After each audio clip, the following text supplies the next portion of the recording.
The gallery smelled like white wine and fresh paint, and I remember thinking, right before everything fell apart, that it finally smelled like success. I had spent 6 years building Ellis Contemporary out of a leased storefront, with bad plumbing and worse lighting, and tonight it looked like something else entirely. The floors had been polished until they held the ceiling lights like water. Velvet ropes marked off the private collector's corner. Champagne glasses caught the light every time someone lifted one to their mouth to say something clever about brushwork they didn't understand. My 12 new paintings hung on white walls under careful spotlights, and for the first time since I'd opened this place, people were actually looking at them like they mattered. I stood near the entrance in the green dress June had picked out for me, my palms damp, my smile aching from being held too long. This show could save the gallery. The lease was due in 6 weeks, and I did not have it. Not unless tonight went the way I'd prayed it would go for a year.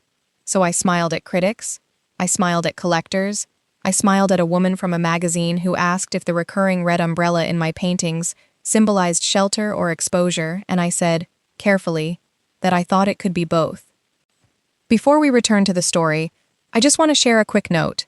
This version is made for YouTube, but the uncensored GL scenes and hotter videos will be available on my Patreon. Some moments are too spicy to include here, so if you want the fuller and bolder version, you can find the details in the description below. I did not expect Brielle. I saw her before I heard the door, the way you always sense a storm before the first drop of rain touches you.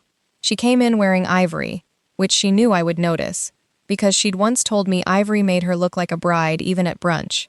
Camille was beside her, elegant in navy, uncertain in a way that didn't match Brielle's practiced ease. My whole body went cold, and then hot, and then cold again. The particular temperature of seeing someone who used to know your body better than you knew it yourself, standing in the middle of the life you built without them. Rowan? Brielle said my name like she was tasting something expensive. This is incredible. I always knew you had it in you. I always knew, as if she hadn't told me, 2 years ago, packing her bag in our old apartment, that my paintings were beautiful, but commercially useless, that I painted like someone who wanted to be understood instead of paid, and that she couldn't build a life around my hobby. I remembered the exact chill in her voice. I remembered how I'd painted for 11 hours the day after she left, until my hand cramped and my eyes burned, and the canvas in front of me became 2 women under a red umbrella, one reaching back, the other already gone. That painting was hanging behind us now, under a red sky.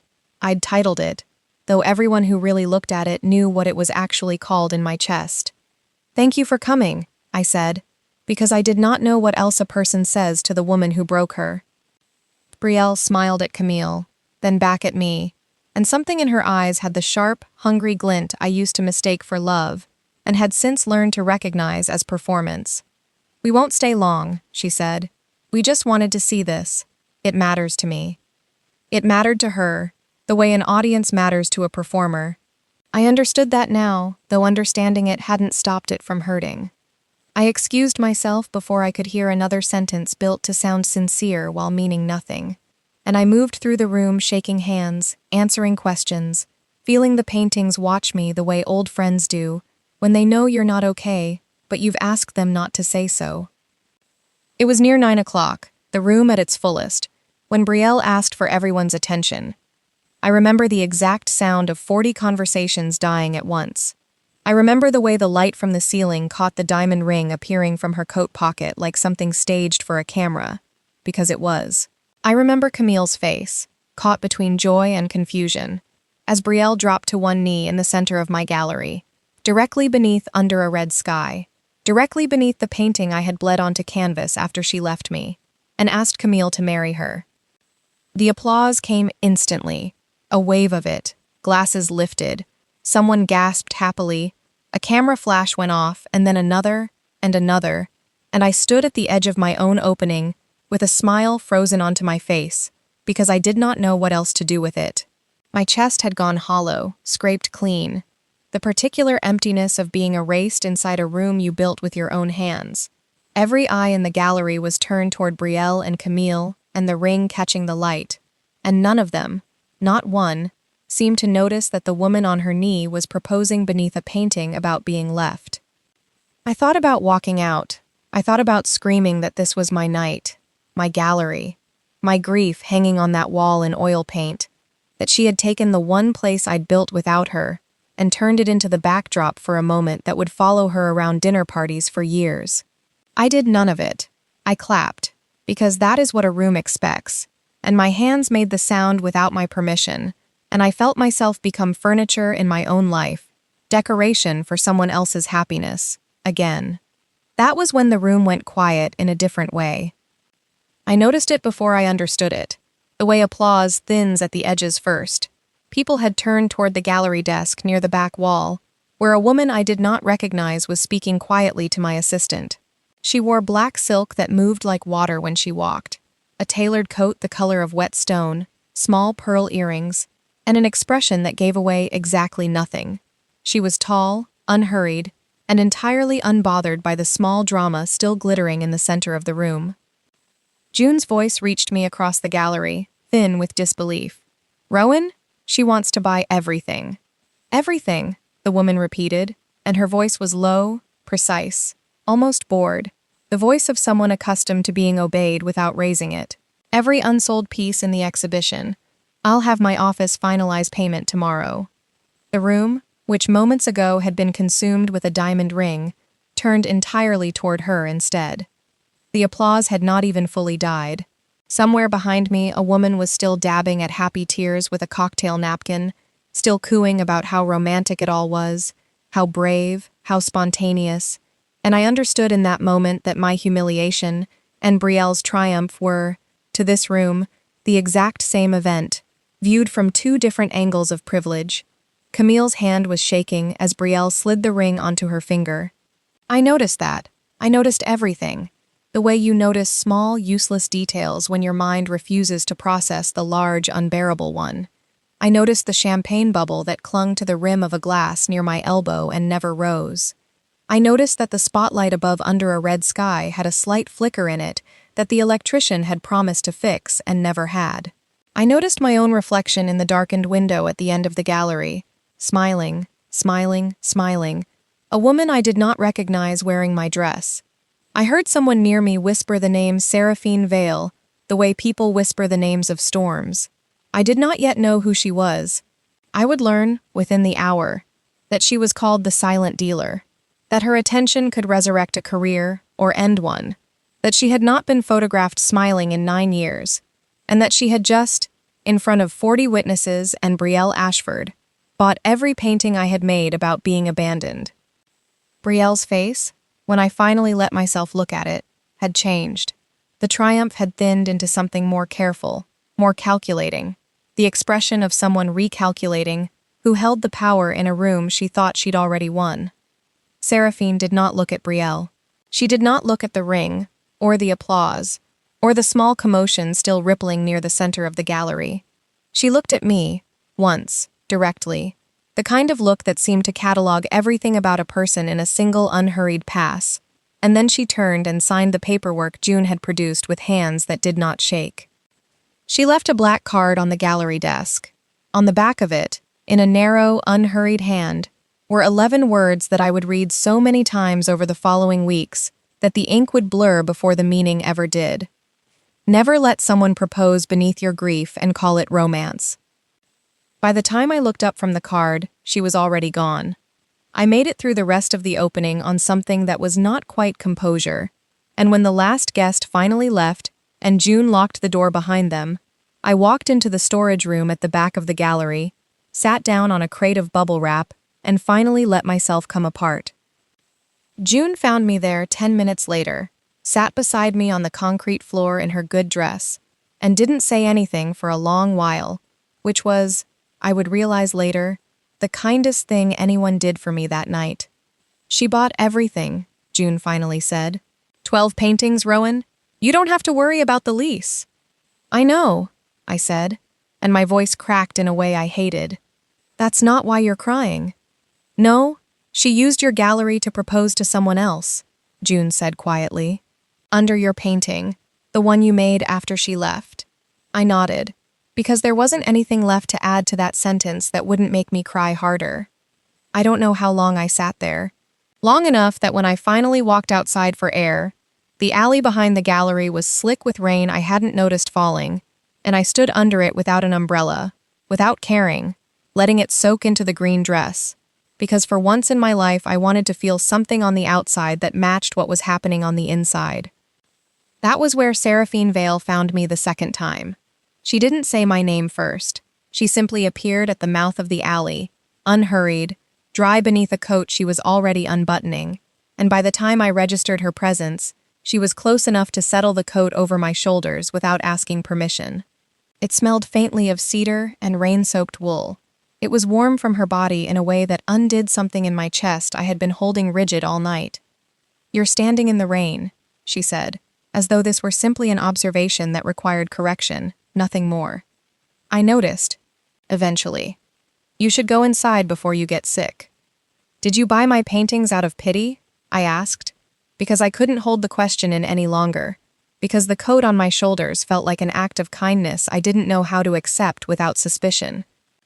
Something in her expression shifted, not softened exactly, but sharpened into focus, the way a person looks when they are about to say something true. "No." "Then why?"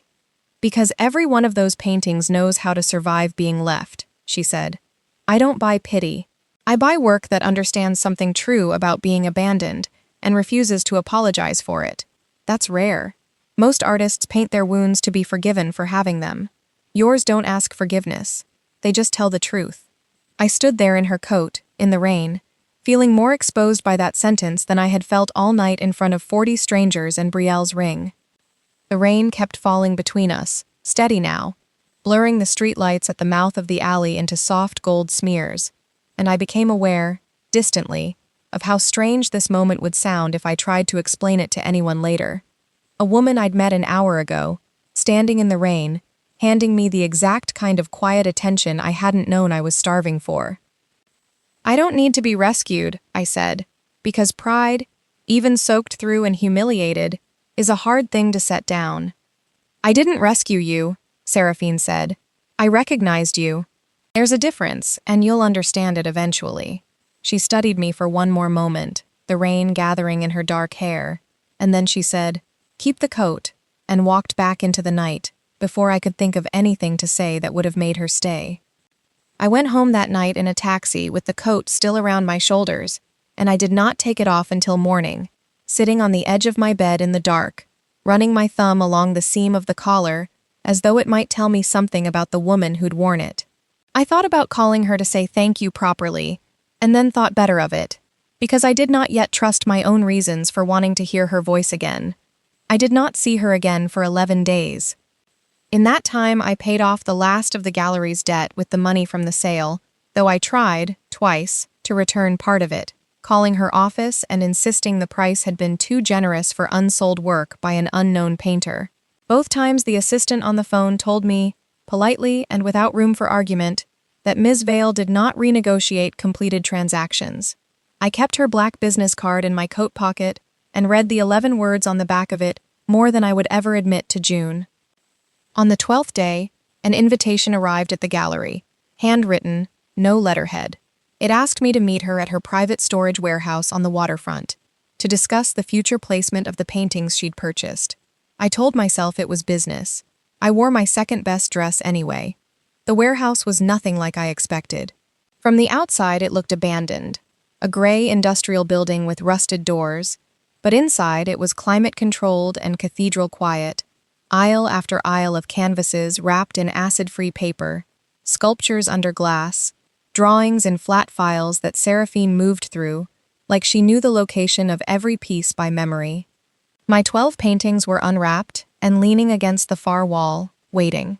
"You catalog everything yourself," I said, watching her check a shipping label against a clipboard. "I don't trust anyone else to handle what I care about," she said, and then seemed to hear the sentence the way I heard it, and looked up at me with something unreadable moving behind her eyes. "Do you do this for every artist you collect?" I asked, watching her fingers hover, not quite touching, near the edge of a canvas depicting an empty chair by a rain-streaked window. "Catalog them like this. Remember every label by heart?" "No," she said simply, and didn't elaborate further. though the word carried more weight than a longer answer would have. She walked me through the aisle where my painting stood and stopped in front of Under a Red Sky, longer than she stopped in front of anything else. "This one," she said. "Tell me about the umbrella." I hadn't expected to be asked. I hadn't expected either how badly I wanted to answer. "It's the last thing I painted before she left. We were caught in the rain once, early on, and I gave her the umbrella and got soaked myself, and she laughed and said I was ridiculous. And I remember thinking that was the happiest I'd ever been. I painted it again after she was gone, except this time, the umbrella's tilted away from the second woman, like it was already deciding to leave before she did." She moved to the next canvas without waiting for me to respond. An unfinished face turned 3/4 away from the viewer and studied it with the same unhurried focus. "This face is unfinished on purpose," she said. "Most people would assume you ran out of time. You didn't. You left it incomplete, because finishing it would have meant deciding who she was to you, and you weren't ready to decide that yet." I stared at her. "How do you know that?" "Because I've spent 20 years looking at what people don't say in their work," she said. "The unfinished parts are rarely accidents. They're the places where the truth got too large for the artist to hold steady." She turned to look at me directly. "You do this often. Leave the truest part just slightly out of focus, as though hoping no one will notice, and also, quietly, hoping someone finally will." "You painted your own abandonment before it happened," Seraphine said quietly. "I don't know if I saw it coming, or if I made it happen by expecting it." "Both things can be true," she said. "That doesn't make the painting less honest. It makes it more." Nobody had ever spoken to my work like that, like it was a language they'd been fluent in longer than I had. I felt seen in a way that frightened me more than Brielle's proposal had, because Brielle's cruelty I understood. This, whatever this was, I did not. She walked me further down the aisle, past sculptures wrapped in gray felt, and drawings filed in flat metal drawers, labeled in a code only she seemed to understand, and stopped at a small, unmarked door near the back of the warehouse. Behind it was a narrow staircase leading up to a rooftop I hadn't known existed, an unexpected garden of stone and bronze figures arranged among potted olive trees, the city spread out below in a haze of amber light. "I come up here when the gallery world gets too loud," she said, leaning against the stone railing. "Most people don't know it's here. I like that." "You brought me somewhere most people don't know about." "I suppose I did." She didn't elaborate, and I didn't ask her to. We stood there a long while, the wind moving between the bronze figures, and for the first time since the opening, I felt something in my chest loosen that had been clenched for weeks. Later that same month, she invited me to a dinner hosted by a family who had been collecting art for 4 generations, the kind of old money that spoke softly and judged loudly. I sat 2 seats down from Seraphine at a table set with more forks than I knew what to do with, and I watched her navigate the room's quiet cruelty with a precision I envied, deflecting a backhanded question about my untrained eye with a single sentence that left the asker fumbling for a response for the rest of the course. Afterward, walking me to the car, she said only, "You don't need training to see truth. You need training to hide from it." That's what half that room has spent their lives learning, and I find it rather sad. "You didn't have to defend me in there." "I wasn't defending you," she said. "I was correcting an error." There's a difference. But her hand found mine on the way to the car, and she didn't let go until we reached it, and I understood, even then, that the difference she'd named was smaller than she wanted to admit. Over the following weeks, Seraphine became a quiet presence at the edges of my life, in a way I couldn't quite name and didn't try to. She sent a car to bring me to a museum before opening hours, so I could stand alone in front of a painting she thought I should see, a study of a woman turned away from the light, and she stood beside me without speaking for 20 minutes before saying, simply, "Now you know where the turned-away face in your third painting came from. You've been quoting her without knowing it. That's not a flaw. That's how influence works when it's real." She invited me to a collector's dinner where I sat too far from her to speak, but close enough to watch her dismantle, with 3 quiet sentences, a wealthy man's condescending assumption that my work was decorative.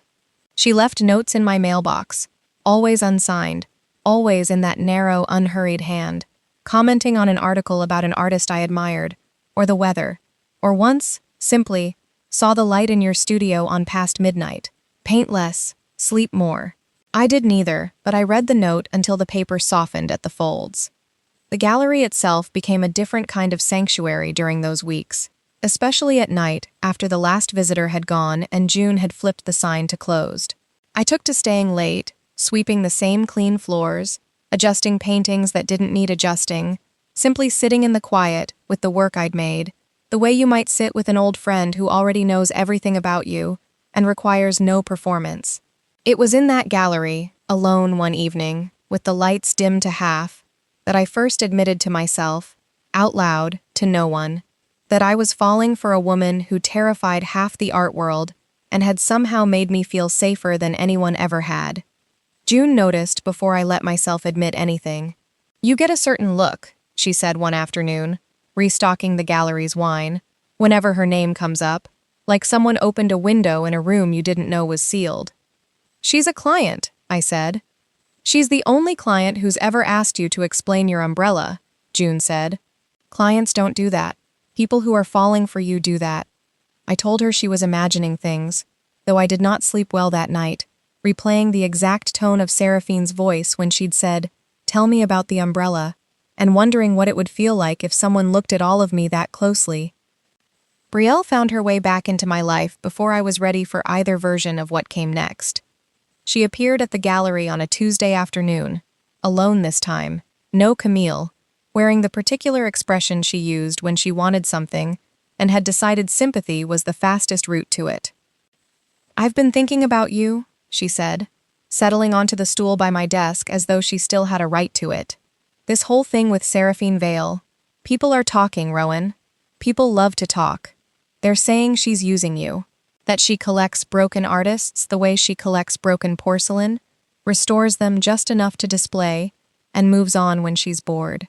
Brielle's voice was gentle, almost caring, which was the most dangerous register she owned. "I just don't want to see you get hurt again. Not after everything."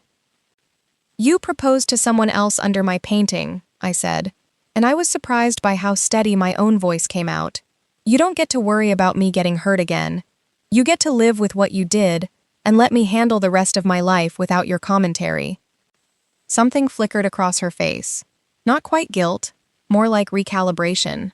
A performer realizing the audience had stopped applauding on cue. "I only came because I care. You came because Seraphine Vale bought 12 paintings you told me were commercially useless," I said. "You came because my failure used to make you feel secure, and my success makes you feel like you need to reassert something. I understand that now. I didn't used to. I do now." She left without another word, and I sat very still at my desk after the door closed, shaking slightly, proud of myself in a way that felt unfamiliar and good. I told Seraphine about the visit that evening, in her minimalist apartment above the harbor, the first time she'd invited me somewhere that wasn't gallery or warehouse or museum, somewhere that was simply hers. The apartment was spare, all clean lines and soft gray, but there were small warm things scattered through it if you looked closely. A child's drawing framed in the hallway, a chipped ceramic bowl that clearly didn't match anything else, a stack of worn paperbacks by the window that had nothing to do with art. "You handled her well," Seraphine said, pouring 2 glasses of wine she'd barely touch. "I learned from watching you not perform for people who don't deserve the performance," I said. She was quiet for a while, turning her glass slowly, and then she said, in a voice lower than I'd heard from her before, "I wasn't always like this. Quiet, careful. I loved someone once, years ago, an artist I championed the way I've championed you. I gave her my name, my reputation, my voice in every room that mattered. She used it to build a career, and when a bigger name offered her more, she went public with an interview accusing me of manipulating her work for profit. It wasn't true, but it didn't need to be true. It only needed to be interesting. I stopped speaking for artists publicly after that. I stopped speaking much at all.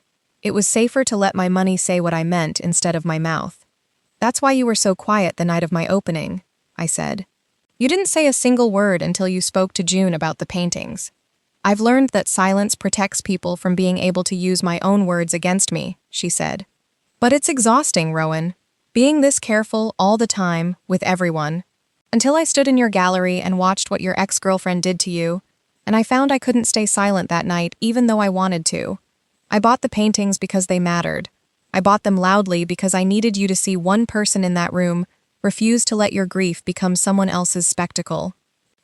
What happened to her? I asked. The artist, after the interview. She had 2 good years, Seraphine said, without bitterness, only a kind of tired honesty. Then the bigger name lost interest, the way bigger names do, and she found herself without either of us. I heard she stopped painting entirely.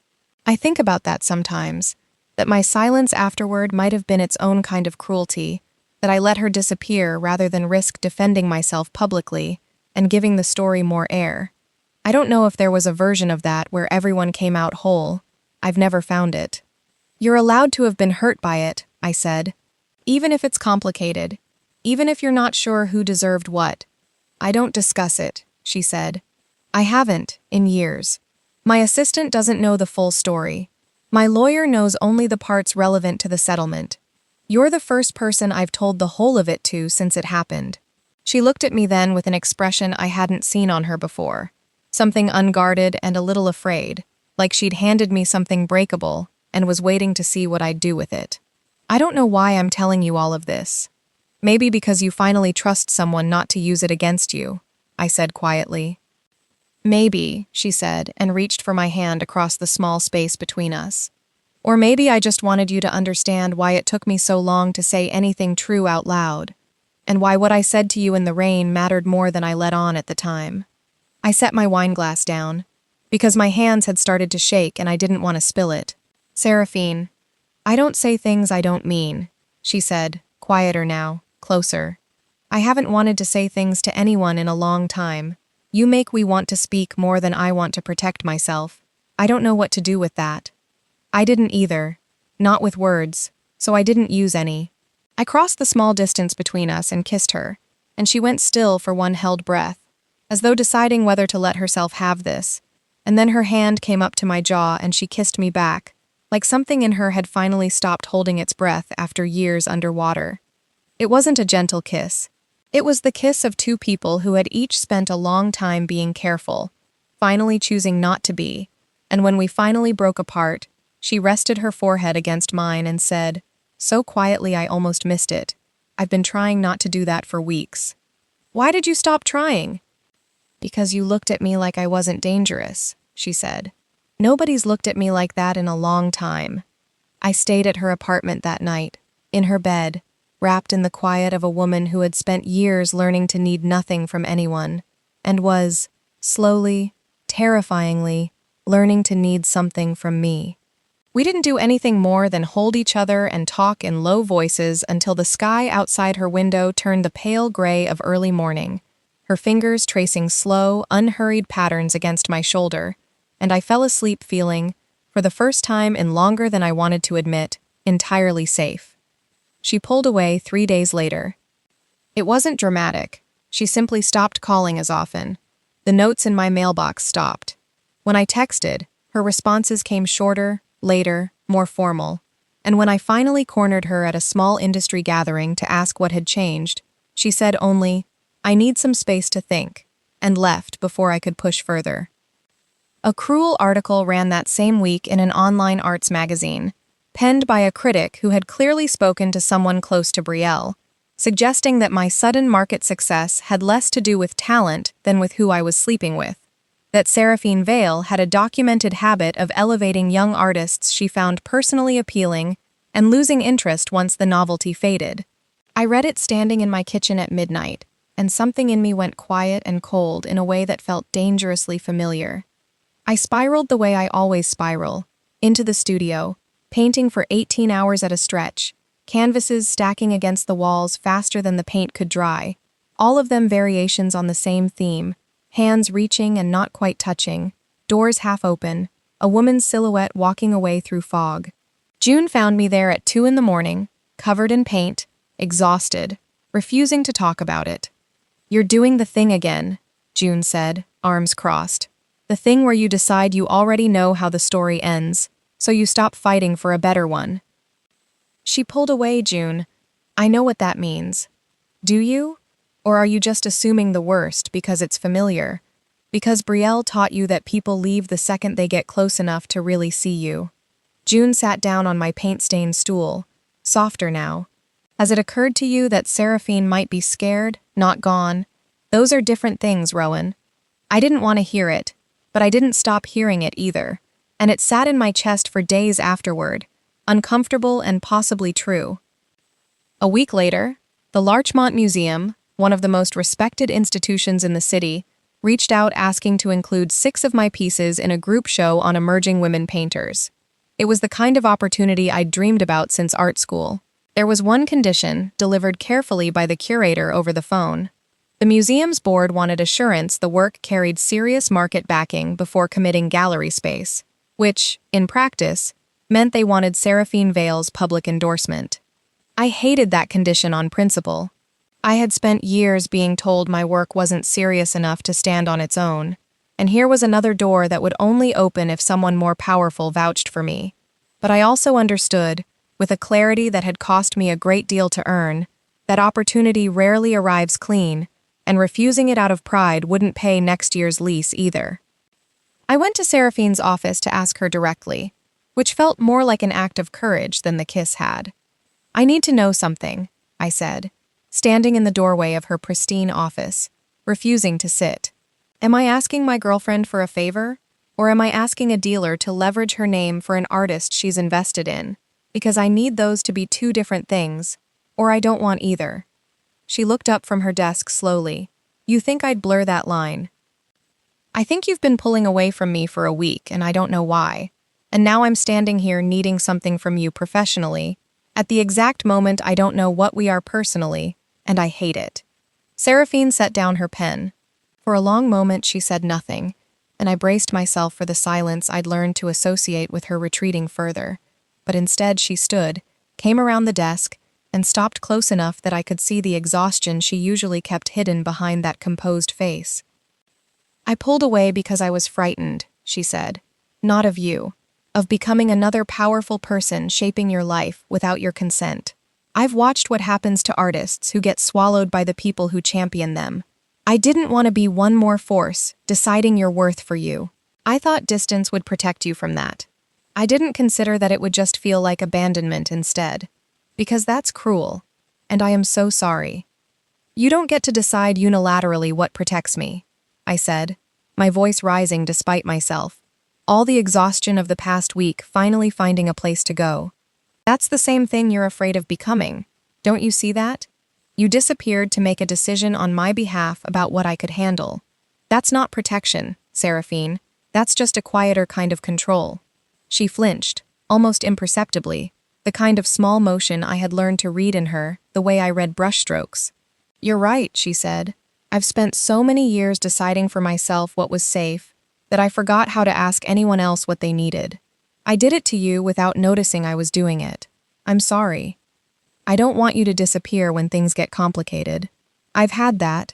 I know exactly what that feels like, and I built an entire gallery out of the wreckage of it. I don't want to paint my way through losing you too.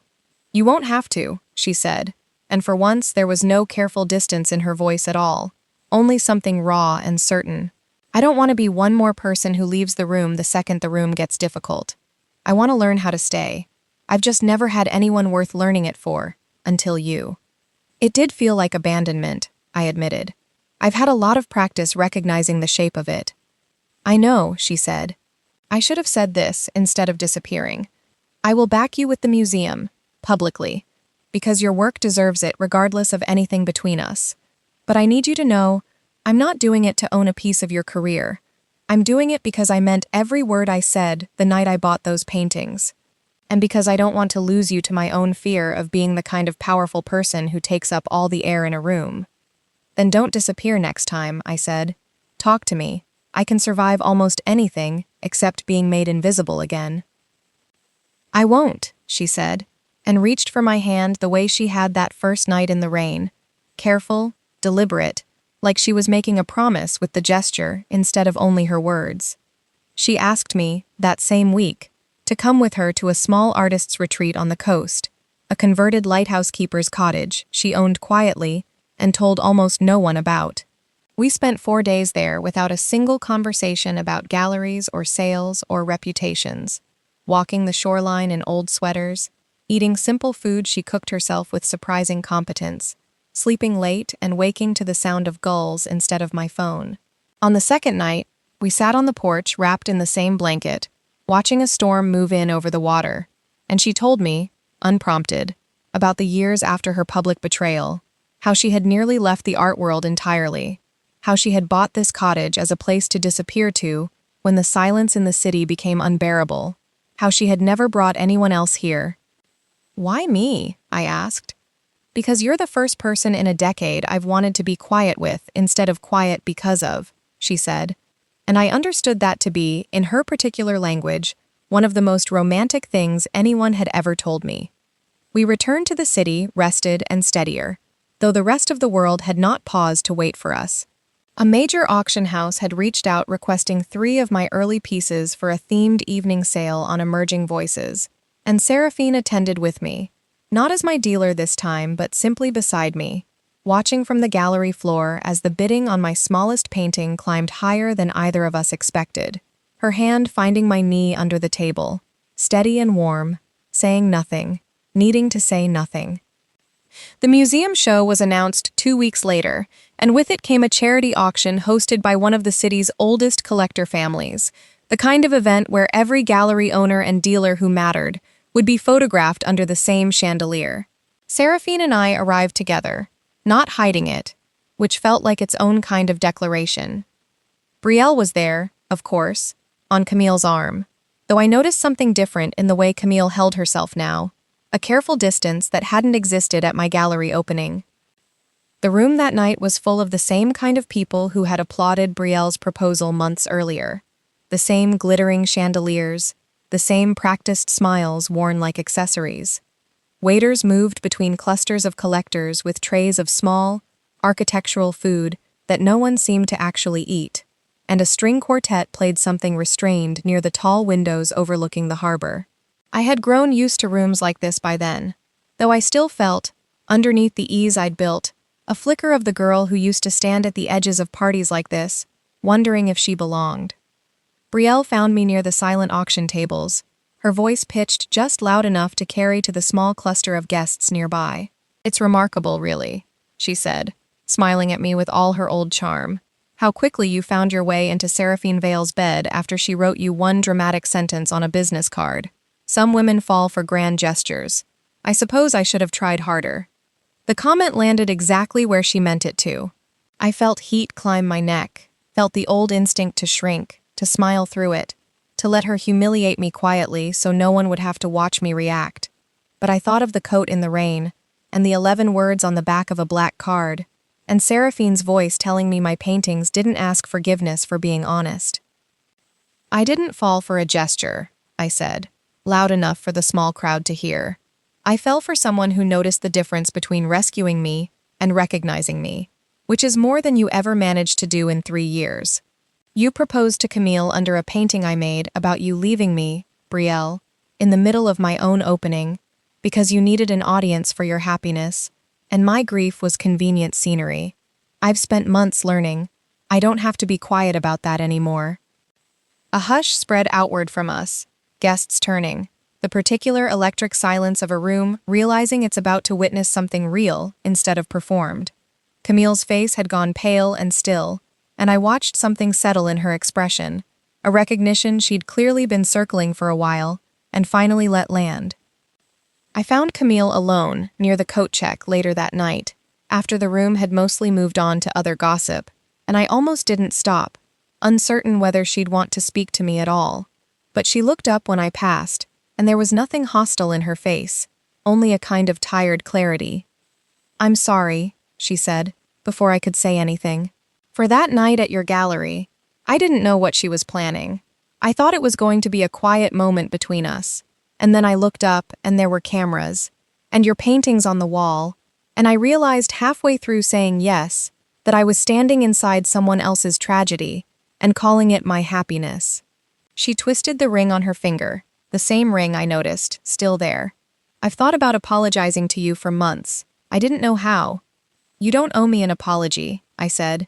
You didn't do anything to me. She did. I've been watching her more carefully since, Camille said quietly. The way she needs a room to admire her.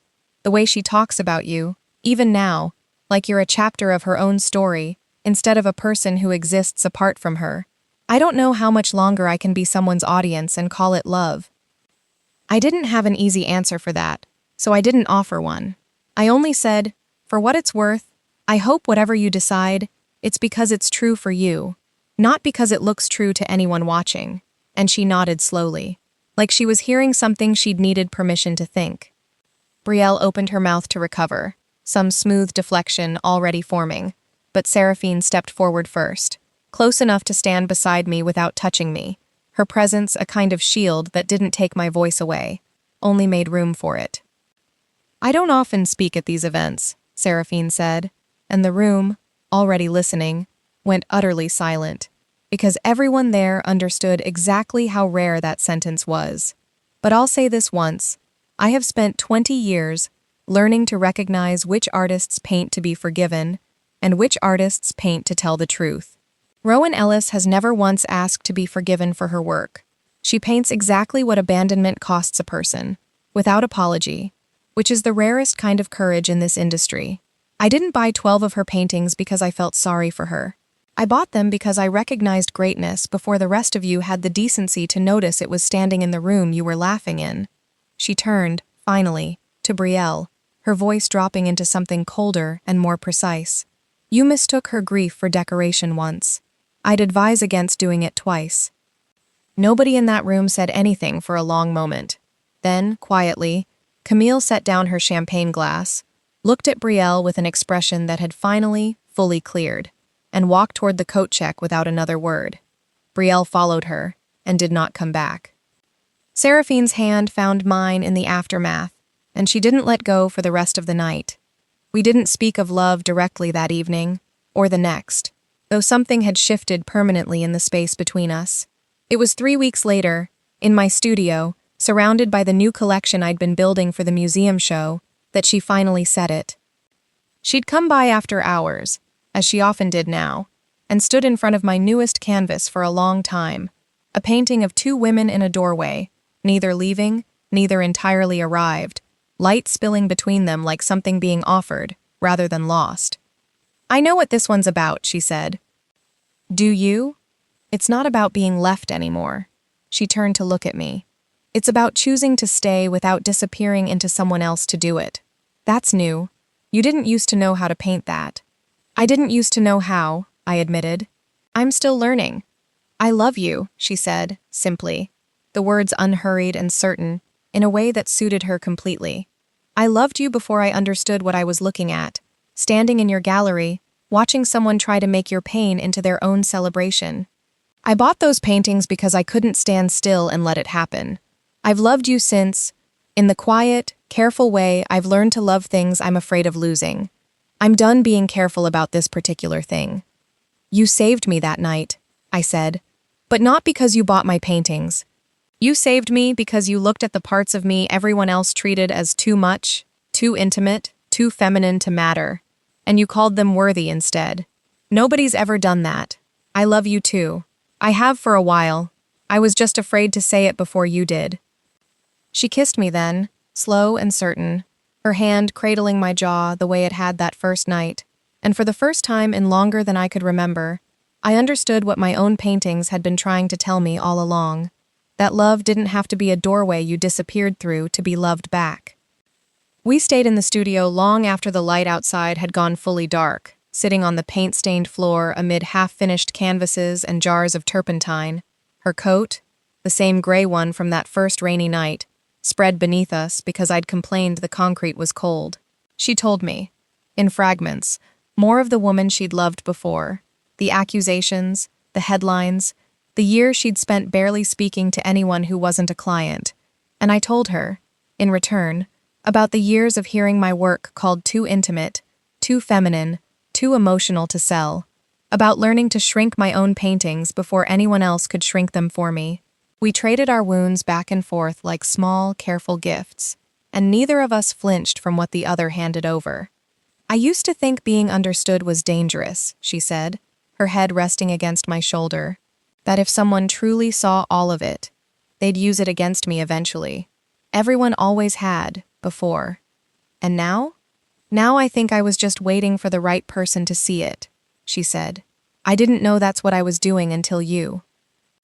Sometime near midnight, she reached for my hand and laced our fingers together, quiet for a long while, watching the rain start against the studio's tall windows, and I thought, with a certainty that startled me, that I could stay exactly like this, on a cold floor in a paint-stained studio, for the rest of my life, and never once feel like I was settling.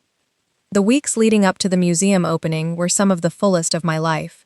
I spent long mornings in the studio, afternoons in meetings with the museum's curatorial staff, about hanging order and lighting temperature and wall text, and evenings, more often than not, at Seraphine's apartment, the two of us working in comfortable silence at opposite ends of her long dining table, her reviewing contracts, me sketching, occasionally looking up to find her already watching me with an expression she no longer bothered to hide.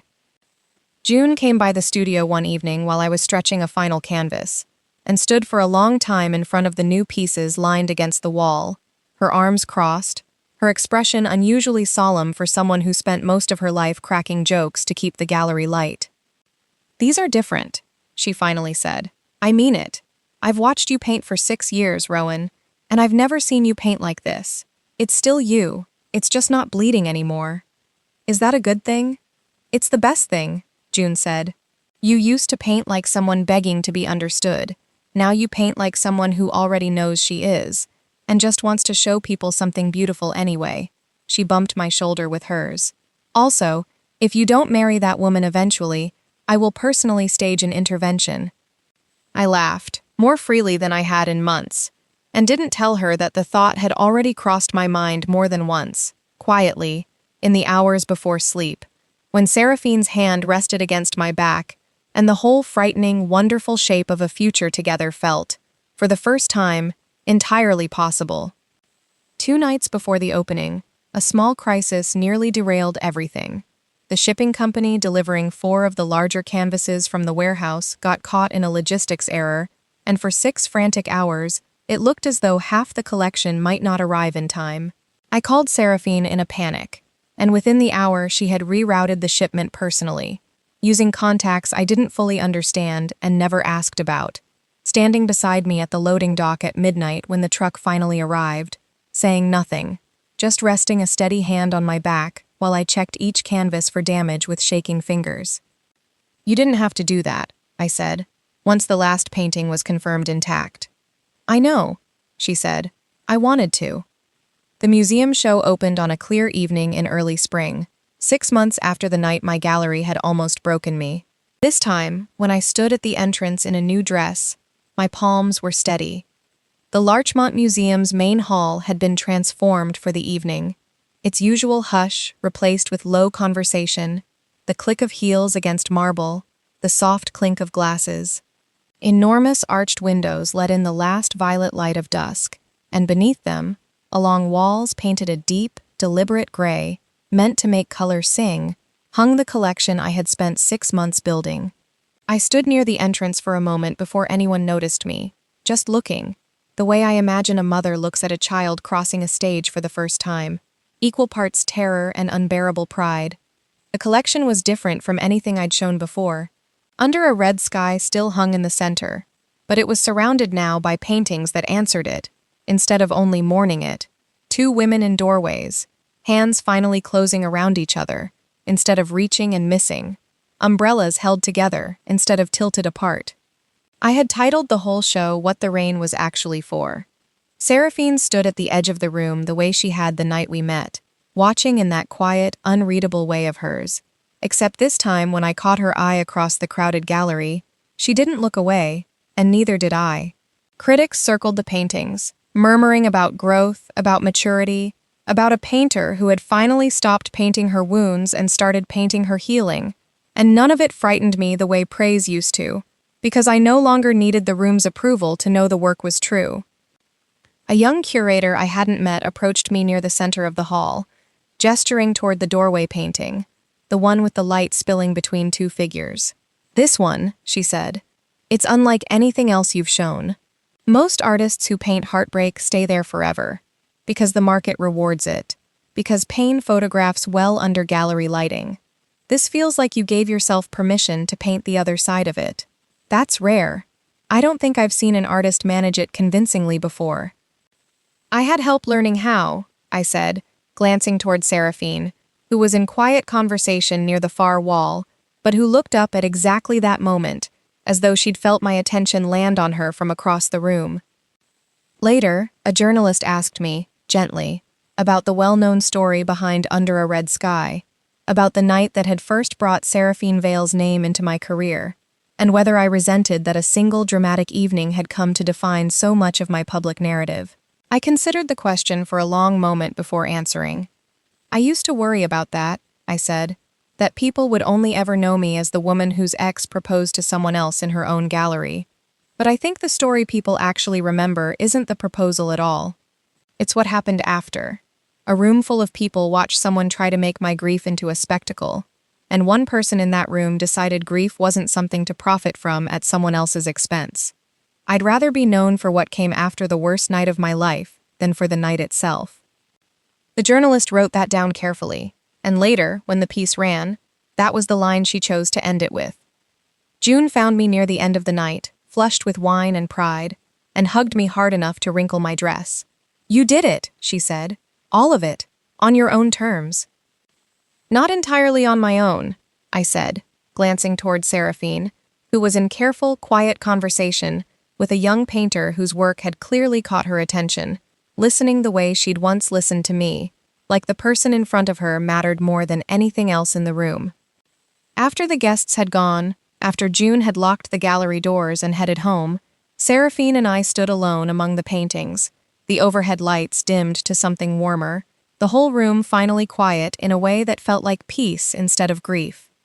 She walked slowly along the wall until she stopped in front of the smallest painting in the show, one I'd almost left out, a simple study of two hands, not quite touching, painted in warm gold instead of the cold blues I used to favor. "I'd like to buy this one," she said. "You already own half my career," I said, smiling. "You don't need to keep buying pieces of me. I'm not buying it as a dealer this time." She turned to face me fully, her expression open in a way I'd learned to treasure, precisely because it was so rare.